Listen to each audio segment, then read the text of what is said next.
നമസ്കാരം സാർ. പാകിസ്ഥാനിലെ അവസ്ഥ ദിവസം കൂടുന്തോറും വളരെയധികം രൂക്ഷമാകുന്ന അവസ്ഥയാണ് എന്നുള്ള രീതിയിലുള്ള വാർത്തകളാണ് ഇപ്പോൾ പുറത്തു വരുന്നത്. ബലൂചിസ്ഥാനിലെ പട്ടാളം ഉൾപ്പെടെ രാജിവെച്ച് ബലൂചിസ്ഥാൻ ലിബറൽ ആർമി അഥവാ BLA കൂടെ ചേരുകയാണ് എന്ന തരത്തിലുള്ള വാർത്തകളും പുറത്തു വരുന്നു. എന്താണ് സാർ ഇതിലെ വാസ്തവം? അവിടെ ഈ പറയുന്നത് പോലെ സ്ഥിതിഗതികൾ വളരെ രൂക്ഷമാണ്. കുറെ കാലം കൊണ്ട് പറഞ്ഞ ബലൂചിസ്ഥാൻ പ്രവിശ്യ ബലൂചിസ്ഥാൻ ആർമിയുടെ കയ്യിലാണ്, അല്ലെങ്കിൽ ആ പ്രവിശ്യ സ്വതന്ത്രമാകുന്നു. ഖൈബർ പത്തൻക മേഖല അഫ്ഗാൻ പിടിച്ചു വച്ചിരിക്കുന്നു. POK ഈ പറയുന്നത് പോലെ ഏതവസരത്തിലും ഇന്ത്യയിലേക്ക് ചേരുന്നതിന് വേണ്ടി നിൽക്കുന്നു.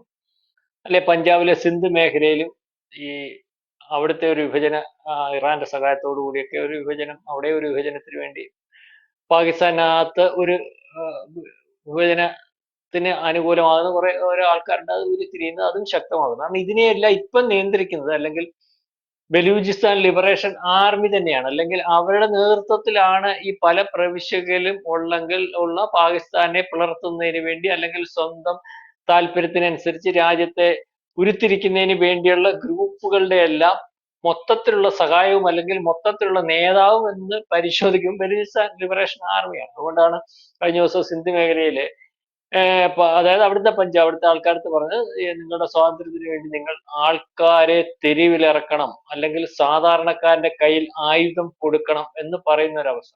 ഇതിനകത്ത് ഏറ്റവും ഭീകരമായിട്ടുള്ള ഒരു വാർത്ത ഈ പറഞ്ഞതുപോലെ വരുന്നത്, പട്ടാളക്കാർ, പാകിസ്ഥാൻ പട്ടാളത്തിൽ ജോലി ചെയ്യുന്ന പട്ടാള ഉദ്യോഗസ്ഥന്മാർ പാകിസ്ഥാൻ പട്ടാളത്തിൽ നിന്ന് രാജിവെച്ച് ബലൂചിസ്ഥാൻ ലിബറേഷൻ ആർമിയുടെ കൂടെ കൂടി പ്രവർത്തിക്കുന്നതിന് വേണ്ടി തയ്യാറാകുന്നു എന്നുള്ള വാർത്ത വരും.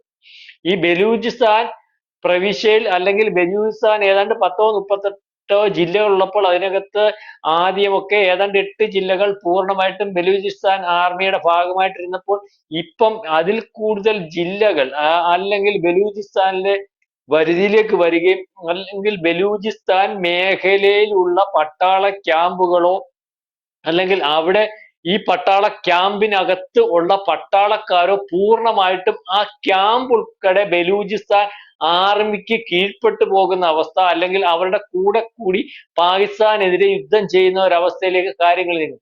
അതായത് ഒരു രാജ്യത്തിന് സംഭവിക്കാൻ പാടില്ലാത്തതെല്ലാം ആ രാജ്യത്ത് സംഭവിച്ചുകൊണ്ടിരിക്കുന്നു. അതുപോലെ ഖൈബർ പത്തുങ്ക മേഖല എന്ന് പറഞ്ഞാൽ അഫ്ഗാനിസ്ഥാനികൾ കൂടുതലുള്ള അഫ്ഗാൻ പാകിസ്ഥാൻ ബോർഡറാണ്. അവിടെ അവരുടെ കടന്നുകയറ്റം വളരെ കൂടുതലായിട്ട് സംഭവിക്കുന്നു. ഈ ബലൂചിസ്ഥാൻ മേഖല, ബലൂചിസ്ഥാൻ സ്വതന്ത്രമായാൽ ഖൈബർ പത്തുങ്ക മേഖല, അല്ലെങ്കിൽ ആ മേഖലയിൽ കയറിയിരിക്കുന്ന അഫ്ഗാനിസ്ഥാനികൾ അവർക്ക് കൂടുതൽ താല്പര്യമാണ്. കാരണം അവരുടെ അതിർത്തി അശാന്തമാണ്.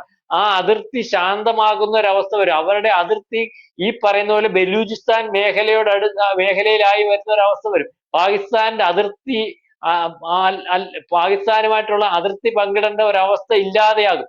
മാത്രവുമല്ല, ബലൂചിസ്ഥാൻ മേഖലയിലേക്ക്, അല്ലെങ്കിൽ ബലൂചിസ്ഥാൻ സ്വതന്ത്രമായാൽ പാകിസ്ഥാന്റെ ഏതാണ്ട് 44% അവരുടെ കയ്യിലാവുകയും ഈ ഖൈബർ പത്തുങ്ക മേഖല ഉൾപ്പെടെ ഉള്ളത് പിടിച്ച് കൂടുതൽ ഏരിയയിലേക്ക് വരുന്ന അഫ്ഗാൻ സൈന്യത്തിനകത്ത്, അല്ലെങ്കിൽ അഫ്ഗാൻ തീവ്രവാദികൾ, പാകിസ്ഥാനകത്ത് പ്രവർത്തിക്കുന്ന അഫ്ഗാൻ തീവ്രവാദികൾ, അല്ലെങ്കിൽ അവരുടെ ഭാഗമായിട്ട് നിൽക്കുന്ന ഗ്രൂപ്പ് ഒരു പക്ഷേ നാളെ കാലത്തെ താലിബാന്റെ കീഴിലേക്ക് പാകിസ്ഥാനെ കൊണ്ടെത്തിക്കുന്ന ലക്ഷ്യത്തോടു കൂടിയുള്ള ഒരു നീക്കം നടത്തുന്നുണ്ടെങ്കിൽ അത് കൂടുതൽ എളുപ്പത്തിലാക്കുന്നതിന് വേണ്ടി സാധ്യമാകുന്ന ഒരു അവസ്ഥയിലേക്ക് കാര്യങ്ങൾ പോകും.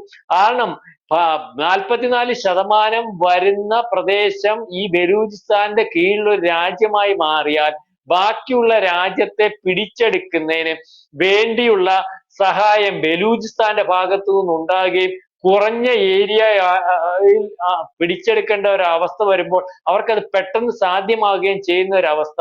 അതായത് ഖൈബർ പത്തുങ്ക മേഖലയും ബലൂചിസ്ഥാനും ഈ പറഞ്ഞ സിന്ധ് പ്രവിശ്യയിലുള്ള പഞ്ചാബും ഒക്കെ അല്ലെങ്കിൽ വിഭജിച്ചു നിൽക്കുന്നു എന്ന് വേണം പറയാൻ.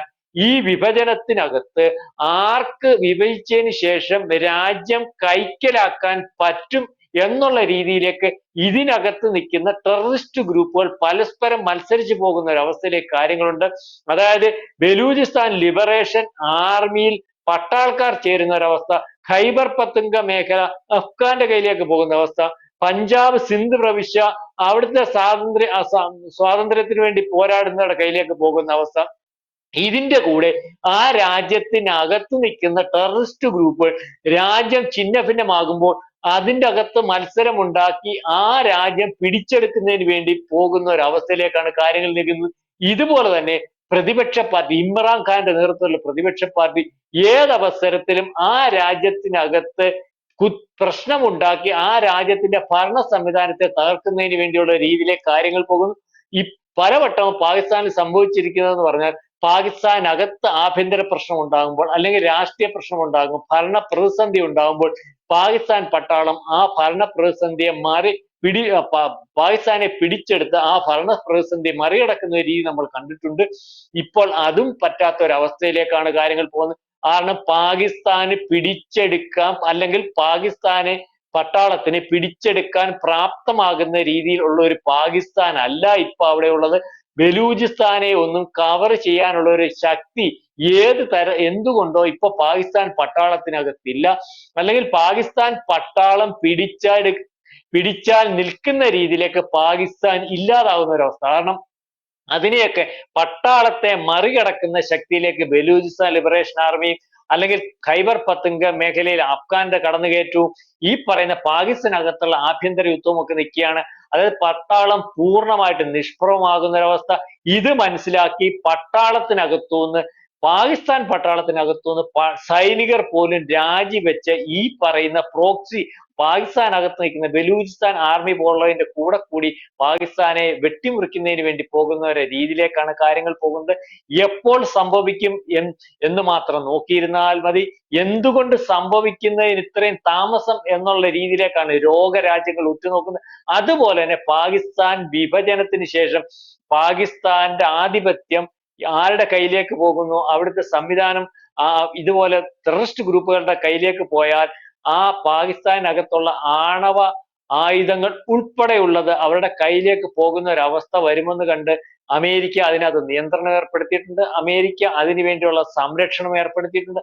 അതായത് ഏതാണ്ട് പാകിസ്ഥാൻ ഛിന്ന ഭിന്നമായെന്ന് ലോകത്തിന് മൊത്തവും മനസ്സിലായതുകൊണ്ട് ആണവായുധങ്ങൾ ഈ പറയുന്നവർ ഭീകരരുടെ കയ്യിൽ ആവാതിരിക്കുന്നതിന് വേണ്ടി അതിനകത്ത് അമേരിക്കയുടെ ഭാഗത്തു നിന്ന് ഇടപെടലും അല്ലെങ്കിൽ അത്തരത്തിൽ അമേരിക്കൻ സൈന്യത്തിന്റെ ഭാഗത്തു നിന്നും ഒരു നോട്ടവും സംവിധാനവും അല്ലെങ്കിൽ അതിനൊരു സംരക്ഷണം കൊടുത്തു പോകുന്ന ഒരവസ്ഥയിലേക്ക് കാര്യങ്ങൾ നീങ്ങിയിട്ടുണ്ട് എന്നാണ് നമുക്ക് മനസ്സിലാവുന്നത്.